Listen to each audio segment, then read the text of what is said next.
bago tayo mag-secret file, ay ilike mo muna ang video na to at mag-subscribe na sa aming YouTube channel. Don't forget to click the notification bell para hindi ka nahuhuli sa latest episode ng DJ Rocky's Secret Files.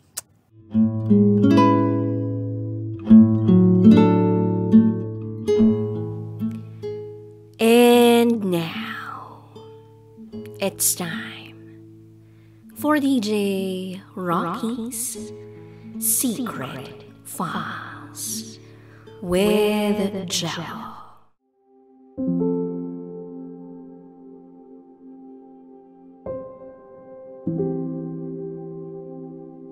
May kapalit pala ang pagiging mabait. Hi DJ Rocky at DJ Jello. Matagal na akong nakikinig sa programa ninyo. At gusto ko lang magbahagi ng aking kwento sa inyong mga kabisyo. Nang sa gayon ay maging lesson din ito sa mga gaya kong magulang. Itago nyo na lang ako sa pangalang Weng. At ito ang aking secret file.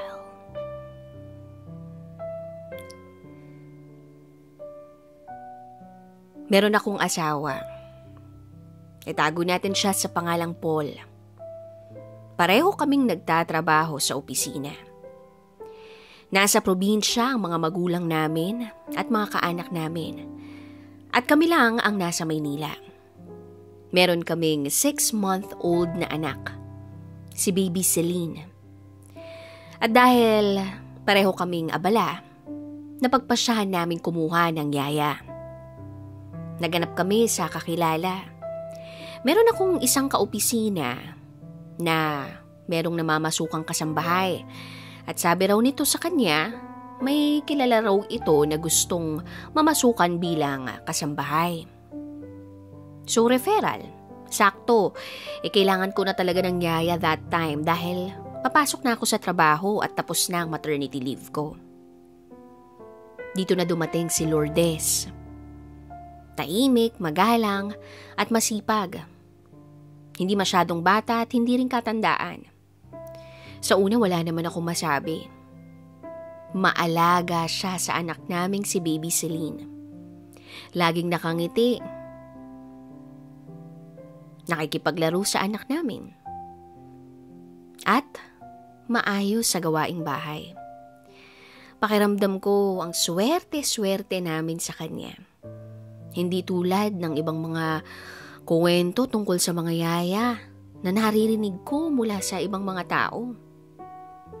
At sabi nga nila, swertihan sa pagkakaroon ng kasambahay.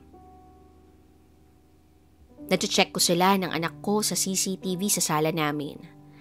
Ang bilin ko kasi, sa sala lang sila pag wala kaming mag-asawa. Ilang linggo ang lumipas. Dumating naman ang pinsan ko na si Estela. Humingi siya ng tulong sa akin. At sabi niya, kailangan niya muna raw na makituloy sa aming pansamantala habang nag-a-apply pa ibang bansa para makapagtrabaho. Mula pagkabata, malapit na kami sa isa't isa. Kaya hindi na ako nagdalawang isip pa.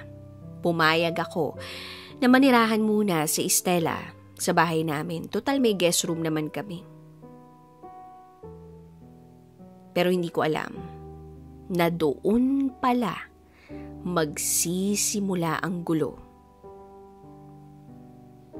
Una, may nawala lang na maliit na bagay. Isang pares ng hikaw. Diamond earrings to. Pero hindi naman ito made sa natural diamond. Lab grown. Kaya medyo mas mababa ang presyo. Inisip ko baka naiwan ko sa ibang bag ko.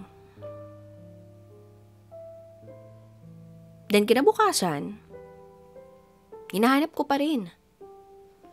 Naglinis na nga ako halos ng buong kwarto namin. Ultimo kasulok-sulukan, nilinis ko na. pero hindi ko pa rin mahanap ang aking diamond earrings. The following week, meron akong event. Siyempre, kailangan kong magbihis. Hinahanap ko yung relo ko. Itong relo kong to medyo mamahalin at binigay ito ni Paul nung anniversary namin. Binuksan ko ang jewelry box ko. Pero wala ang relong regalo sa akin ni Paul.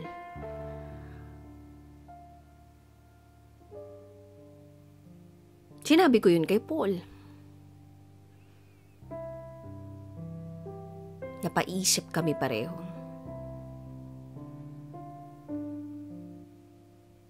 Si Stella o si Lourdes? Sino kaya ang malikot ang kamay sa kanila?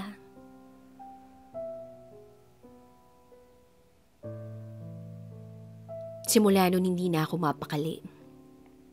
Sinubukan kong huwag magpakita ng pagdududa. Pero sa loob-loob ko parang may tinig na paulit-ulit na bumubulong. Si Stella. Kasi wala namang ginagawa si Lourdes bago dumating si Stella. Wala namang nawawala sa bahay namin. Tsaka lang nagkaroon ng mga nawawala sa bahay simula nung dumating si Stella. Hanggang sa isang hapon, napansin kong nagmamadali si Lourdes paglabas ng kwarto namin. "O Lourdes, anong ginawa mo?" Tanong ko sa kanya. Ang sabi niya lang sa akin, nag-ayos daw siya ng mga damit namin dahil tapos na siyang makapagplansya. Pero kitang-kita ko sa itsura niya na parang may tinatago siya o kinakabahan siya. Kaya sabi ko sa kanya, "O Lourdes, sa susunod ako na mag-aayos ng mga damit namin sa kwarto, ha?" At doon ko na naisip, kailangan ko sigurong makasiguro. Kinabukasan, nag-order ako ng online or ng camera online. After 2 days, dumating na ito. Nilagay ko itong maliit na camera sa sulok ng cabinet namin. Nakatago sa pagitan ng mga libro. Hindi ko alam kung tama yung ginagawa ko noon. Pero gusto ko lang talagang malaman kung ano yung totoo. Kung sino ang pumapasok sa loob ng kwarto namin. Hindi ko pinaalam sa buong bahay na nag-install ako doon ng hidden camera. At ilang araw lang ang lumipas. Nakita ko na sa video ang katotohanan. Tahimik niyang binuksan ang aparador namin. Maingat na kinuha niya ang isang maliit na kahon kung saan ko itinatago ang mga alahas namin. Pinakikinggan ko yung sarili kong paghinga habang pinapanood yun at parang gusto kong manigas. Diyos ko, napabulong ako. Siya pala talaga. Kinabukasan nagplano kami ni Paul. Hindi namin siya pinaalis. Gusto namin na merong saksi. Kaya kinausap ko si Stella. Sinabi ko sa kanya na meron akong nalaman. Tinanong niya ako kung ano to. Tinanong ko muna siya kung may napapansin ba siya kay Lourdes. Sabi niya masipag naman daw. Mabait naman daw.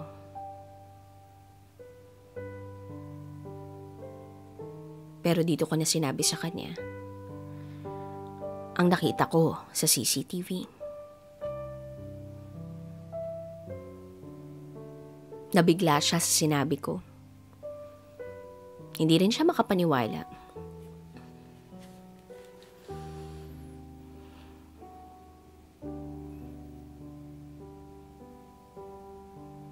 At nang makita ko na si Lourdes,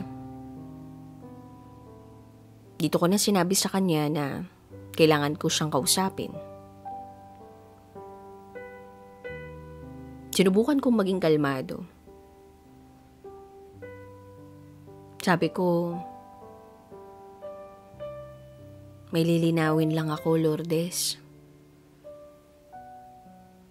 Ano po yun, ma'am? Tanong niya sa akin. Sakto naroon din naman si Paul. Nilabas niya ang cellphone niya at pinli ang video. Then dun na nakita ni Lourdes yung sarili niya na may kinakalkal sa cabinet namin. Ma'am, sir, sorry po. Nagsimula na siyang umiyak. Dagdag pa niya, hindi ko po sinasadya. Gipit lang po talaga ako. May sakit po kasi yung anak ko sa probinsya. Hindi ko na po alam kung anong gagawin ko. Gipit? Tanong ko kay Lourdes. Lourdes, pinagkakatiwala namin sa iyo ang anak namin. Hindi lang gamit yung ninakaw mo, kundi tiwala namin. Tahimik ang buong bahay. Si Stella nananahimik sa gilid. Yakap-yakap si baby Selena. Sabi ko kay Lourdes, ipapabarangay ka namin. Pero nagmakaawa si Lourdes na wag daw. Sabi niya ibabalik na raw niya yung mga ninakaw niya. Wag ko lang daw siyang paalisin. Dahil kailangan niya raw ng trabaho, kailangan niya raw ng pera. Pinagmasdan ko ang anak ko. Minsan darating ka talaga sa punto na mahahati ka. Kasi may isip mo din ang hirap-hirap kumuha ng katulong. Wala namang ginagawa si Lourdes na masama sa bata. Magaan ang loob niya sa bata. Maalaga ito. Nakikipaglaro. Kaya hating-hati ang loob ko kung paalisin ko ba siya o hindi. Magaling siya sa bahay at maasikaso. Yun nga lang, malikot ang kamay. Si Stella naman hindi ko pwedeng obligahin. Kasi paalis na rin siya ng bansa. Ang hirap humanap ng kasambahay sa totoo lang. At alam kong mamomroblema kami ni Paul. Kaya sabi ko kay Lourdes, pag-uusapan naming mag-asawa. Kinabukasan, nagsimba muna kami ni Paul, kasama ang anak namin. Pero pagbalik namin sa bahay, wala na si Lourdes. Dala-dala na ang mga gamit niya. Hindi na rin niya naisoli ang mga nanakaw niya. Tinatawagan ko siya at hindi na sumasagot. Nakakapanlumo. DJ Rocky at DJ Jello, natutunan ko na hindi dapat ganun ang pagtitiwalang ibibigay mo sa isang tao. Dapat pala kapag nabisto mo na, makuha mo na agad yung mga nawawalang gamit ninyo. Naiinis lang din ako kay Stella kasi hindi man lang nagsabi na umalis na pala itong si Lourdes. Hindi man lang niya napansin. Although hindi naman na talaga obligasyon, pero konting malasakit lang naman sana para sa amin. Well, ganun talaga. Kahit anong bait mo o buti mo sa ibang tao, hindi ibig sabihin nun, kabutihan o kabaitan din ang isusukli sa'yo. At ito, searching for kasambahay kami ulit. And hopefully, makatagpo rin kami ng kasambahay na hindi lang namin ituturing bilang pamilya, kundi magiging mabuti rin naman sa amin.